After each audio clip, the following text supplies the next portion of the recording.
صل وسلم على سيدنا وحبيبنا وشفيعنا ومولانا محمد صلى الله عليه وعلى آله وصحبه وسلم.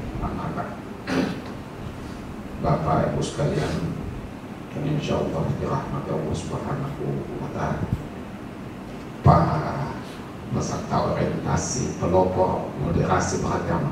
Wah, hebat ini pelopor.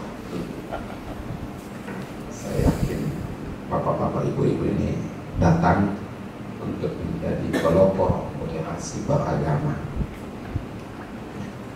Bapak Ibu sekalian, insya Allah dirahmati Allah.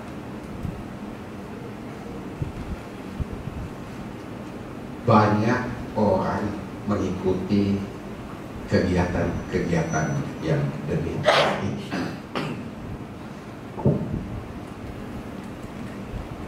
Tapi untuk kita, tidak usah kita tahu orang lain, cukup diri kita saja yang mentakar, yang mengukurnya. Kita datang di tempat ini, apakah hanya untuk bisa naik pangkat,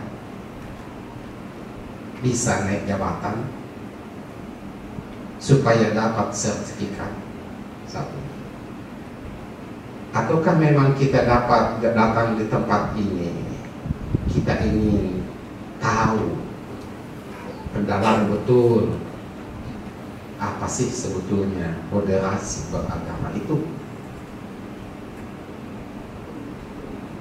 Setelah kita tahu, so yang bahayanya kalau kita tidak tahu, kita salah paham, kemudian kita menjadi pelopor, bisa bukan lagi salah paham, tetapi paham yang salah. Bayangkan saja Bapak Ibu, kita sudah menjadi pelopor moderasi, dapat sertifikasi, duduki jabatan-jabatan penting di Kemenak, kita salah paham tentang moderasi itu, kita sampaikan keluar, jadinya orang-orang menangkap dengan paham yang salah, bukan lagi salah paham, di atas satu grade salah paham. Nah, jawabannya ada dalam hati kita, tidak usah puang makan hanya satu-satu. Kita ada di posisi mana? Bapak Ibu sekalian yang insya Allah dirahmati Allah Subhanahu wa Ta'ala, moderasi beragama di dalam perspektif atau tinjauan teologi Islam. Teologi itu banyak, ada kalau teologi agama ya, di situ ada teologi versi Kristen, teologi versi Buddha, Hindu. Hari ini kelihatannya saya dikasih judul oleh panitia teologi agama Islam.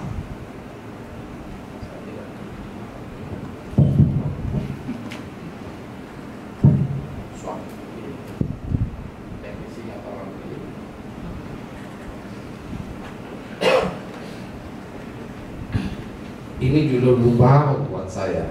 Biasanya FKUB ini berhubungan dengan pendekatan kebangsaan yang dia kasihkan. Saya tidak tahu ini FKUB ya, tes ke Puang Makkah ini untuk tentang teologi Islam atau bagaimana, saya tidak tahu. Tapi yang pasti bahwa ini judul baru untuk saya.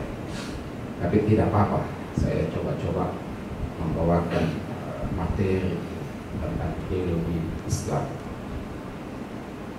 Sebelum kita lebih jauh mengulas tentang teologi Islam, sudut pandangnya dengan moderasi beragama itu, kita mesti memilah dulu urusan teologi Islam di satu sisi, wujud dari kakek itu teologi konsep pemikiran yang ada di dalam otak kita. Konsep itu, idea itu kita wujudkan dengan berhubungan dengan sesama. kita berhubungan secara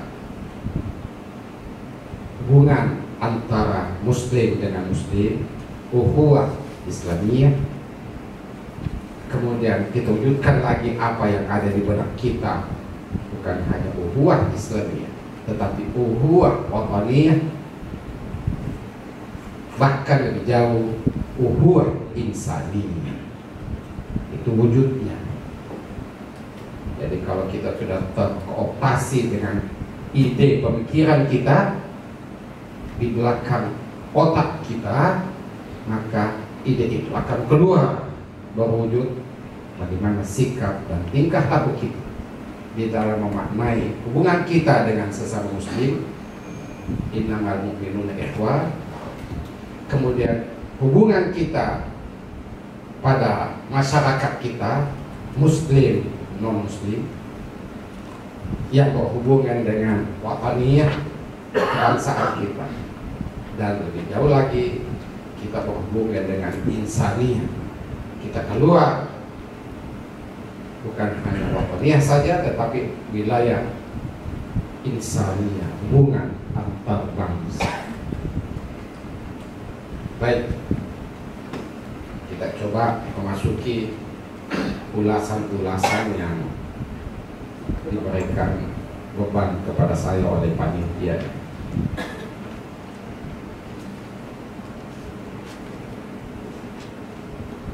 Namanya masyarakat, jadi individu berkumpul dalam satu keluarga, ada istri, ada anak, itu satu keluarga. Berkembang banyak keluarga menjadi masyarakat. Masyarakat ini sepakat untuk mengangkat pimpinan, sepakat untuk menentukan hukum yang berlaku, dan sepakat untuk bekerja sama dengan baik. Itulah awal terbentuknya suatu negara. Individu, keluarga ini ngumpul dalam satu society, satu kelompok masyarakat. Kelompok masyarakat ini sepakat untuk mengangkat pemimpin, sepakat untuk menentukan hukum apa yang berlaku, dan sepakat untuk sama-sama mentaati hukum yang telah kita tentukan.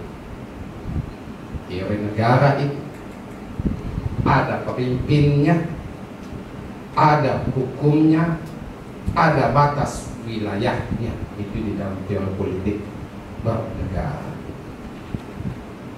Kemudian ditambah lagi ada pengakuan dari negara lain. Nah, kita ini kadang tidak tahu membedakan mana negara, mana pemerintah. Di dalam teori ilmu politik, negara dibahasakan dengan state, pemerintah dibahasakan dengan government, dan bangsa dibahasakan dengan nation. Jadi ada nation, ada negara, ada state, dan ada government. Government ini bisa berubah-ubah, bisa berganti-ganti siapapun sesuai dengan kesepakatan undang-undang. Government lagi dibagi lagi. Di dalam teori apa kita pakai? Model teori negara apa? Otokrasi kah? Demokrasi kah? Kerajaan kah? Nah, Indonesia oleh pembuat negara ini telah sepakat bahwa Indonesia berada pada posisi wilayah negara demokrasi yang diikat dengan konsep trias politika. Trias politika juga tidak murni. Kalau trias politika itu ada eksekutif, yudikatif, legislatif dirangkum menjadi yudikatif, eksekutif. Legislatif itu di dalam wilayah pembagian kekuasaan, bukan penggabungan kekuasaan. Indonesia tidak memakai paham asli teras politika karena menganut azas pembagian kekuasaan, bukan pemisahan kekuasaan.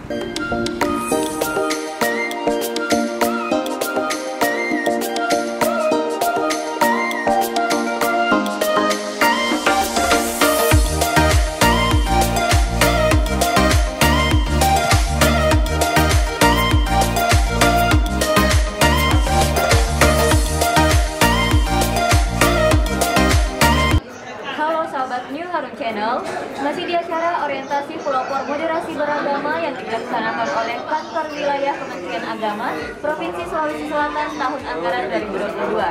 Nah, sekarang ini saya sudah bersama Bapak Fasilitator. Pak, mungkin bisa dulu mengenalkan namanya Pak. Ya, beserta apa saya? Terima kasih waktu yang diberikan. Nama saya Yusuf Ahmad. Salah satu keputusan Pokja Pusat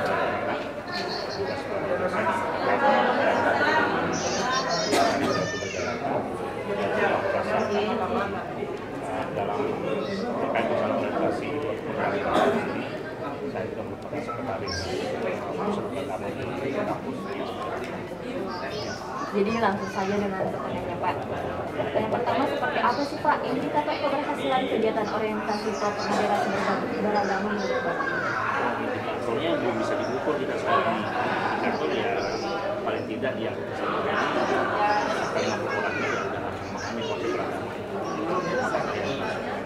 Kalau soal definisi beragama tidak belum bisa ukur sebenarnya. Walaupun ada riset dalam podcast, apakah perbedaan nanti nilainya riset lebih bagus pada saat podcastnya itu ya itu bisa jadi ukuran singkat, tapi tidak bisa kita ambil secara penuh. Karena kita bisa ukur itu setelah implementasi mereka di lapangan, interaksi dengan bagaimana mereka berperan sebagai pelopor dalam terkait masalah agama, kerukunan mereka di kantor mereka. Nah itu setelah itu ya mungkin mengambil waktu sekian bulan, sekian tahun. Jadi mereka yang mendalami Pak, baru bisa dikatakan dan bisa dinilai juga. Ya. Ada seperti saya kali ada post test, ada pre test. Itu nggak bisa jadi ukuran. Ya. Besok ada hari Minggu ada post test itu. Jadi itu pun proses sedang mengukur pemahaman mereka sendiri. Ukuran keberhasilan setelah ada implementasinya. Ya, kalau pemahaman bisa saja berbeda dalam waktu setelahnya berbeda dengan implementasi berbeda. Jadi banyak tahapan juga ya Pak. Jadi selanjutnya Pak, apa saja sih Pak kendala yang dilalui selama kegiatan ini berlangsung? So far Pak, enggak ada kendala. Cuma yang harus kita rubah sebagai seorang manusia, sebagai seorang peserta di kegiatan ini ya waktu sih ya. Ini penyakit umum saja. Ya, waktu seharusnya kalau ada terjadwal pembelajarannya jam sekian ya kita harus ada pada waktu. Itu merupakan sebenarnya ini persoalan remeh tapi persoalan yang sangat krusial ya, sangat krusial. Jadi orang ini yang harus belajar dari negara lain. Negara lain itu nggak harus tidak beragama, nggak harus. Tapi persoalan waktu itu merupakan hal yang krusial dan sangat penting. Nah, itu justru kita sebaliknya. Kan kita belajar musik ini dalam ajaran kita kan kita baca waktu tepat walasan demi masa. Jadi kalau kita nggak lalui masalah waktu ini ya kita akan melibas, kita akan ditinggal. Nah ini yang titik saya otokritik pada kita bukan pada perasaan diri sendiri juga. Jadi overall tidak ada masalah dan yang secara teknis secara ini sudah lancar seperti ini. Terakhir nih Pak, apa harapan Bapak untuk terlaksananya moderasi beragama bagi masyarakat luas nantinya? Saya ya supaya kita bisa lebih harmonis, lebih toleransi, lebih memahami, lebih damai lah, lebih damai. Apalagi di Indonesia banyak sebagaimana tadi kemarin itu wonderful sekali kita para beliau. Negara ini merupakan harus kita jadi bersama bahwa berbeda suku bangsa ya dan sifat etnosentris yang setiap manusia dalam diri kita harus kita hindari. Ya egosentris itu harus kita hindari. Karena paparan saya tadi itu tentang budaya sosial. Wah, luar biasa sekali Bapak Yusuf Abdul Rahman ya. Terima kasih banyak Pak atas waktunya. Semoga kegiatannya berjalan dengan semestinya. Dan ya demikianlah bincang-bincang bersama Bapak Yusuf Abdul Rahman selaku fasilitator juga dalam acara ini. Mohon kurangnya dimaafkan. Wabillahi taufiq wal hidayah. Wassalamualaikum warahmatullahi wabarakatuh. Waalaikumsalam warahmatullahi wabarakatuh.